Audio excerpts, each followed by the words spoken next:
Welcome back to the channel. Last time we stained and finished off the second tier of this retaining wall, and today we're going to backfill it with gravel and then hopefully make the rest of this yard look less like garbage. So with that, let's get right into it.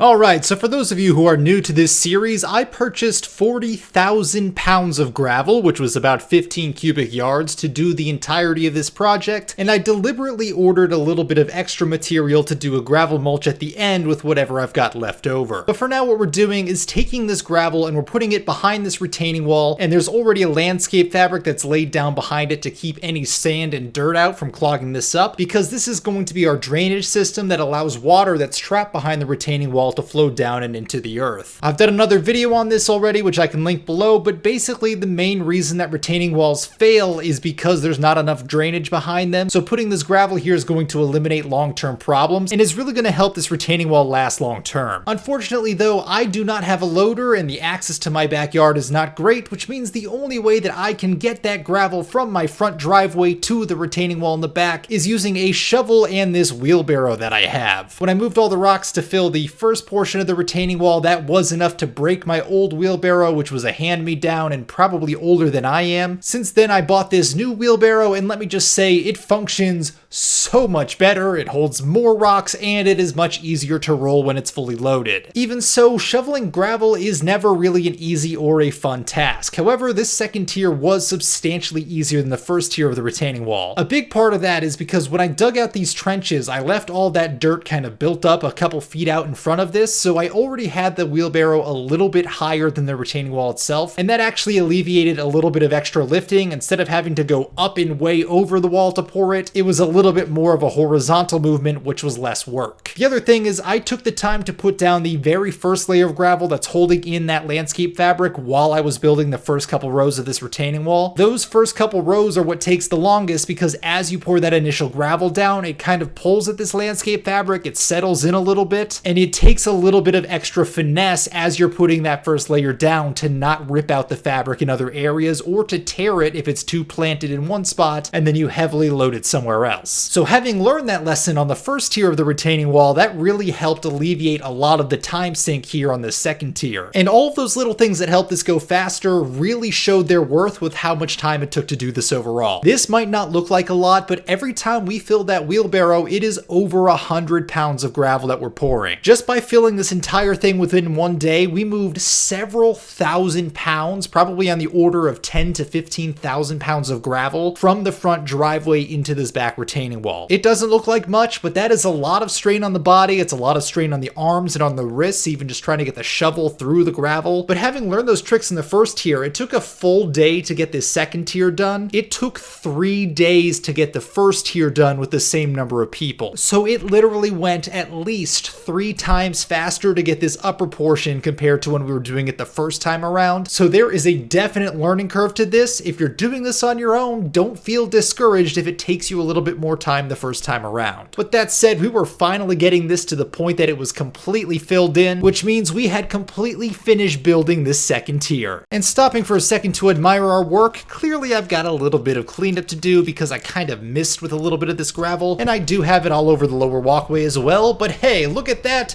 It looks good, it's backfilled, and it's standing up on its own, so I am pretty proud of that. And there you have it. We are officially done with the retaining wall portion. All the backfilling is done, so now we just got to level out all of these mounds of dirt. We obviously have a little bit of cleanup to do with the scrap wood, the weeds we pulled out, all of that fun stuff, and then I get to officially put my fence back into the ground so that I don't have to deal with that all the time. But it feels good. That's a huge milestone. We got a ton of work done today. I am very proud of what we were able to accomplish. And jumping to the driveway, if you remember when I first got the gravel pile, it was up to the windowsill of my car and a 12-foot wide pile, and looking now, well, it's still just as long as it was, but it's a lot more thin and a lot lower. We've clearly done a massive dent to the gravel supply here, but there's obviously ample left, which brings us to the next portion of my evil plan. All right, we're at the final phase of the project, which means cleaning up all of this, which is quite a mess at this point, and then using any of the remaining gravel gravel in my driveway because, quite frankly, I want that parking space back, and we're not allowed to park on the street in the winter here. So here's the game plan for today, is that we have to put down a little bit more landscape fabric in all the areas that we're going to be filling. So I want to use as much of the full width fabric as I can before I do the narrow strips that I have to cut it into. So we're going to prioritize by hitting all the areas that are the full width of the roll. Then we're going to go to the areas that we're going to be cutting up for. And after that, we should pretty much be good. So I don't know how far we'll get today, but gotta make use of all the time we got. So that was really my evil plan, was to try to clean up the yard, kill all of the weeds off and remove them, and then make this place somewhat presentable. Clearly I am an evil genius mastermind, because no sane person would ever think to do such a thing, known as yard work. Now, as I've already said, I plan to do a gravel mulch. Where I'm going to do that is around the entire perimeter on the outside strip where it was previously kind of like a grassy-ish patch with a bunch of bushes in the way. Those were super overgrown. I removed those in a previous episode that I will link in the description below, but especially now that those are gone, this has really settled down as all that space from where the roots were has started to fill in over time. So that was really the big thing. Get rid of any residual roots, get rid of any weeds that are there, put down the landscape fabric to block anything new from coming through, and then eventually cover it with the gravel over the top as a gravel mulch to make it look nice and presentable, and to have some continuity and some color variation throughout the entire yard. As you can see, I also started doing that against the house, but in classic fashion, it started raining in the middle of me doing this, which meant instead of shoveling dirt, I started shoveling an absolute mudslide. At this point of the year, I had the finish lines in sight and winter was coming quickly. I wanted to do everything I possibly could to finish this before the winter. I did not want this project to carry over into another year. For that reason, I decided to try to do my best to push through the rain, but as you'll see in a moment, that was probably not the best idea because I still ran into a couple of problems. So we had 2 straight days of rain.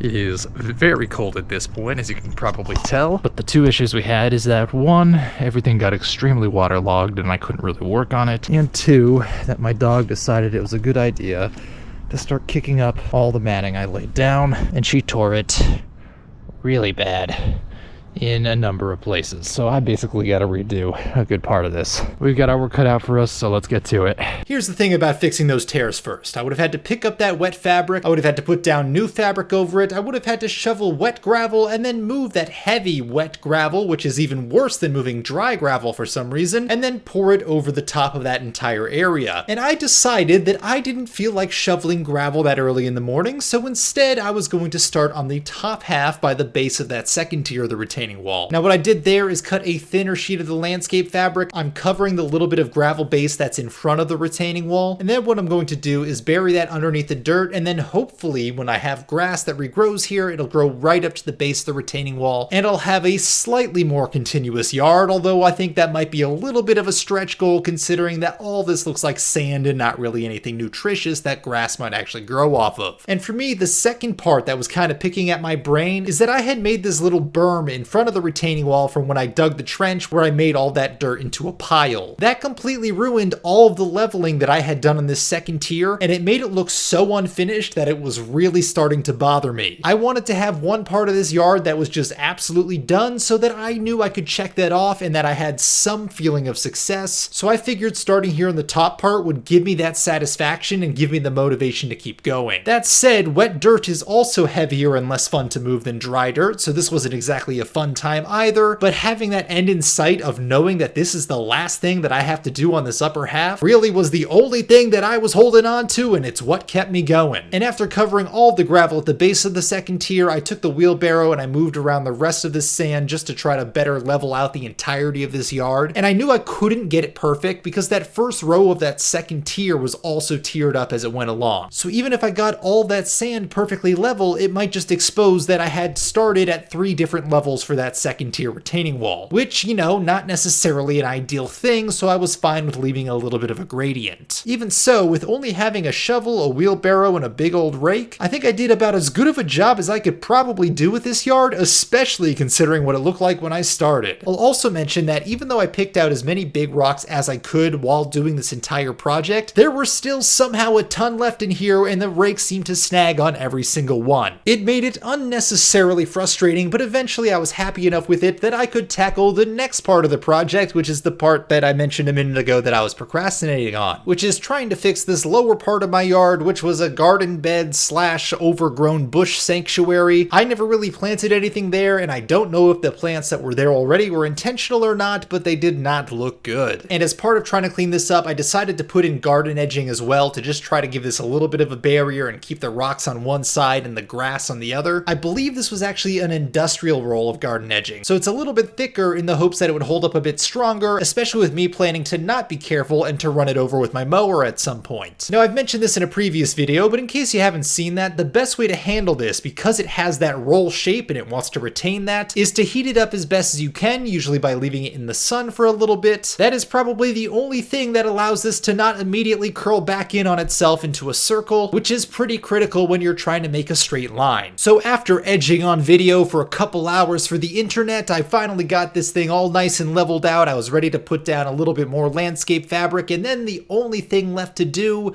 was to finally start shoveling gravel. I was really trying to avoid this part because I'm so sick of it. Now, fortunately, this was by far the easiest part to do, because even though shoveling the gravel into the wheelbarrow sucked, at least getting it out of the wheelbarrow wasn't nearly as backbreaking. I was literally just pouring it down on the ground here and then spreading it out. Even spreading it by hand and just pushing it, that is so much easier than trying to scoop it into a shovel and lift it over a wall. And honestly, I think a lot of my procrastination was anchored in the fact that I was used to having to shovel it back out of the wheelbarrow and over the wall. I was absolutely not considering how easy it would be to just knock over the wheelbarrow to get it out and then to pretty much walk away and not have to level it out too much. So I was definitely overthinking this, and I was probably stressing out more than I needed to. This was probably the easiest part so far of this entire project. And perhaps more importantly, it is also one of the most satisfying portions of the project, because this really made the space look a lot more completed. Now, I still got a lot of cleanup and stuff around the yard to do, and there's still a lot of stone dust from when these were initially being crushed, but even with that dusty appearance, which I know is not what it's going to look like after the first couple of rainfalls, this was still really starting to come together as this gravel was going down. I had a vision in my head of what I wanted this yard to look like with the new retaining wall and the gravel mulch, but watching that vision slowly become a reality is something that I don't think I was quite ready for. This is the tail end of the 4th consecutive summer of me trying to get this project done. For me to finally physically see what I had been envisioning in my head for this whole time, this was a little bit of an unreal moment for me. And I was really, and I mean really happy that we were finally getting to this point of the project. And look, I know someone in the comments who's going to be a professional landscaper is going to say, oh, you could have done a better job flattening this or grading that, or maybe you could have had better coverage. But for me, I wasn't going for pure perfection on this house. One, because I don't really think I'm capable of that as a landscaper, and two, quite frankly, it's an entry-level house. It's not worth getting that level of perfection considering, you know, my siding looks like absolute garbage. But even so, I'm pretty proud of how this whole thing is coming together, because this is honestly well beyond where I ever thought this would be, and well beyond whatever I thought I could possibly do, especially after my head injury several years ago. So for me to get to this point in the project not only felt good from a project standpoint, it felt so good from a recovery standpoint, because I was trying to prove to myself that I shouldn't be afraid of trying to do things, and this was monumental in getting that sensation back. All right, I never thought we would actually hit this point, but I think we actually got most of this done yesterday. So all of the gravel mulch has been done around the edges, which is exactly what we're trying to get done. It's also had time to dry out overnight, so this is a little more representative of the final color that it is going to be. Coverage-wise, pretty good. I'm happy with it. The edging came out decent. And the problems we still have, the edges of the yard, I need to make a better looking blocker, because this is like the temporary stuff we put in when we first moved in because the dogs kept running away. Then obviously we still have a lot of cleanup to do, both with the bags that are already out as well as pressure washing everything and making sure everything else is all set up, as well as me being vastly overdue for mowing the yard. In addition, we got to plant seed, we got to take care of all of this stuff as well. So I think we have a little bit of work done, but overall amazing progress. This looks so much better than it did before. Right, girl?